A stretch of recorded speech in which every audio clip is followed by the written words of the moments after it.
નમસ્કાર મિત્રો, મેડિસિન 9 ગુજરાતી ચેનલમાં હું હર્ષ પટેલ તમારું સ્વાગત કરું છું. મિત્રો, આજકાલની ભાગદોડવાળી લાઈફમાં આપણે શરીરનું ધ્યાન રાખવાનું ભૂલી ગયા છીએ. નાના બાળકો હોય, વૃદ્ધો હોય, નોકરી કરનાર હોય કે પછી પોતાનો વ્યવસાય કરનાર હોય, મહિલા હોય કે પુરુષ હોય, તમામ લોકોના જીવનમાં વ્યસ્તતા ખૂબ જ વધી ગઈ છે. કોઈની પાસે શરીર માટે ટાઈમ જ નથી, જેથી ગમે તેવું ખાનપાન કરતા હોય છે, સાથે સાથે જીવનમાં ઘણું બધું સ્ટ્રેસ પણ લઈ લેતા હોય છે.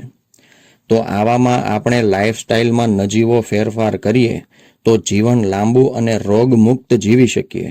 તો તેના માટે શું કરવું જોઈએ? તો જીવનને રોગમુક્ત જીવવાના 15 નિયમોનું પાલન કરવું જોઈએ. આ બધા જ નિયમોને આપણે જાણીએ જ છીએ, પણ તેને ઇગ્નોર કરતા હોઈએ છીએ. તો આ વિડીયોમાં ફરીથી તમને આ બધા નિયમો યાદ અપાવી દઉં છું. એટલા માટે વિડીયોને તમારે અંત સુધી જોવાનો છે. વિડીયો સારો લાગે તો લાઈક કરીને ચેનલને સબસ્ક્રાઇબ કરી દેજો.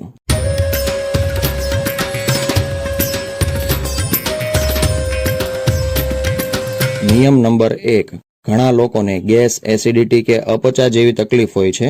મોસ્ટલી જે લોકો ધંધે જતા હોય કે જોબ ઉપર જતા હોય અને સવારથી જઈને સાંજે રિટર્ન આવતા હોય અને ટિફિન લઈ જતા હોય, તેવા લોકોને આ તકલીફ વધારે રહેતી હોય છે. ટિફિન રોજ સવારે 6 થી 7 વાગ્યે બની જતું હોય છે. બપોરે લગભગ 2 વાગે તેને ખાવાનું થતું હોય છે. ભોજન બનવાથી લઈને ખાવાનું ખાવા સુધીમાં 6 થી 7 કલાકનો ગેપ થઈ જતો હોય છે. એટલે કે આ ભોજન એક પ્રકારનું વાસી ભોજન જ થઈ ગયું છે તેવું માની લ્યો.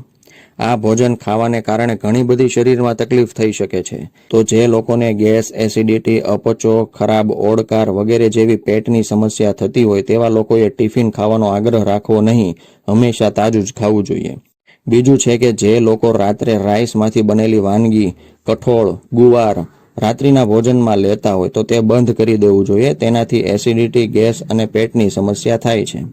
ત્રીજું એ છે કે જમ્યા બેસો તેની અડધી કલાક પહેલા અને જમ્યા પછી અડધી કલાક સુધી તમારે પાણી પીવાનું નથી. અને જો પાણી પીવામાં આવે તો પાચન કરનારી અગ્નિ શાંત પડી જાય છે, જેથી અપચો કે બ્લોટિંગ જેવી સમસ્યા થઈ શકે છે. ચોથું છે કે ખાવામાં હંમેશા સિંધવ મીઠું અને આયોડિન મીઠું બંને મિક્સ કરીને જ ખાવું જોઈએ.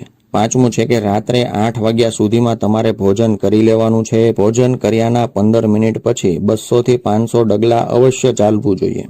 જે લોકો રાત્રે જોબ કરીને કે બિઝનેસ કરીને મોડા આવતા હોય તો તેવા લોકોએ હળવું ભોજન લેવું જોઈએ. પેટ ભરીને ખાવું જોઈએ નહીં. છઠ્ઠો નિયમ છે કે દિવસમાં 3 થી 4 લીટર અવશ્ય પાણી પીવું જોઈએ. આવું કરવાથી પથરી થતી નથી, કિડનીના રોગ થતા નથી, શરીરમાં જે ખરાબ ટોક્સિન્સ હોય છે તે બહાર નીકળી જતા હોય છે. સાતમો નિયમ છે કે સવારે ઉઠીને દરરોજ હળવી કસરત કરવી જોઈએ. શરીરને સ્ટ્રેચિંગ કરવું જોઈએ. આપણે એક નિયમ બનાવી દેવો જોઈએ કે દરરોજના 10 સૂર્ય નમસ્કાર હું કરીશ. સાથે સાથે સવારનો કુમળો તડકો પણ શેકવો જોઈએ, જેથી શરીરને વિટામિન D3 પૂરતા પ્રમાણમાં મળી જાય છે. વિટામિન D3 વિશે વધારે જાણવું હોય તો મેં વિડીયો બનાવ્યો જ છે, લિંક ડિસ્ક્રિપ્શનમાં મળી જશે. 8મો નિયમ એ છે કે આપણું જમવાનું વિટામિન, મિનરલ્સ અને પ્રોટીન યુક્ત હોવું જોઈએ. અઠવાડિયામાં 3 વખત લીલા પાનવાળા શાકભાજી તમારે અવશ્ય ખાવા જોઈએ. દૂધ, છાશ, દહીં વગેરેનો ઉપયોગ કરવો જોઈએ. 9મો નિયમ એ છે કે સવારે ભૂખ્યા પેટે ક્યારેય પણ ચા કે કોફી પીવી જોઈએ નહીં. તે શરીરના મેટાબોલિઝમ રેટ એટલે કે પાચન શક્તિ ઉપર ખરાબ અસર કરે છે. 10મો નિયમ એ છે કે જેમ બને તેમ મીઠું એટલે કે ખારાશવાળી વસ્તુઓ ઓછી ખાવી જોઈએ. વધારે ખારાશવાળો ખોરાક ખાવામાં આવે તો હાઈ બ્લડ પ્રેશર જેવી સમસ્યા થઈ શકે છે. 11મો નિયમ એ છે કે સફેદ વસ્તુ ઓછી ખાવી જોઈએ, જેમ કે સુગર, મેંદો, ઘઉંનો પતલો લોટ, મીઠું વગેરે. આ તમામ વસ્તુઓનું વધારે ઇન્ટેક કરવાથી વજન વધી શકે છે.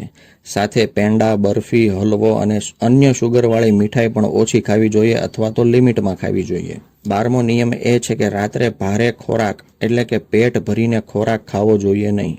આવું કરવામાં આવે તો પાચન શક્તિ શાંત થઈ જાય છે, સ્થૂળતા આવે છે, ડાયાબિટીસ કે કોલેસ્ટ્રોલ વધવાની શક્યતા રહે છે. સાથે હાર્ટ એટેક આવવાનો ખતરો પણ વધી જાય છે. 13મો નિયમ એ છે કે બપોરે જમતા પહેલા એક ડીશ સલાડ અવશ્ય ખાવું જોઈએ. પછી જ તમારે જમવાનો આગ્રહ રાખવો જોઈએ. દિવસમાં એકાદું ફ્રૂટ જેમ કે સફરજન, કેળા, તરબૂચ, પપૈયું કે પછી સિઝનલ ફ્રૂટ તમારે ખાવા જોઈએ. રાત્રે ફ્રૂટ્સ ખાવાનું ટાળવું જોઈએ. અને 14મો નિયમ છે કે ક્યારેય ફ્રીજનું ઠંડુ પાણી પીવાનું નથી. તે આપણા મેટાબોલિઝમ રેટ કમજોર કરે છે, જેથી સ્થૂળતાના શિકાર થઈ જઈએ છીએ. હંમેશા થોડું સતત ગરમ પાણી પીવું જોઈએ, જેનાથી પાચન શક્તિ વધે છે, ખરાબ કોલેસ્ટ્રોલ ઓછું થાય છે અને ઉનાળા જેવી ઋતુમાં હંમેશા માટલાનું પાણી પીવાનું રાખવું જોઈએ. આ તમામ નિયમોનું પાલન કરવામાં આવે તો જીવન રોગ મુક્ત બની શકે છે, જીવન દવા મુક્ત બની શકે છે. આ નિયમોની સાથે જીવન જીવવાની એક અલગ જ મજા આવશે. આ નિયમો એટલા બધા અઘરા પણ નથી કે આપણે તેનું પાલન ન કરી શકીએ. એક નાની પહેલની જ જરૂર છે. પછી જોજો મિત્રો, કેવી મજા આવે છે જીવન જીવવાની. આવા જ વિડીયો જોવા માટે મેડિસિન 9 ગુજરાતી ચેનલને સબસ્ક્રાઇબ કરી દેજો. ધન્યવાદ. નમસ્કાર.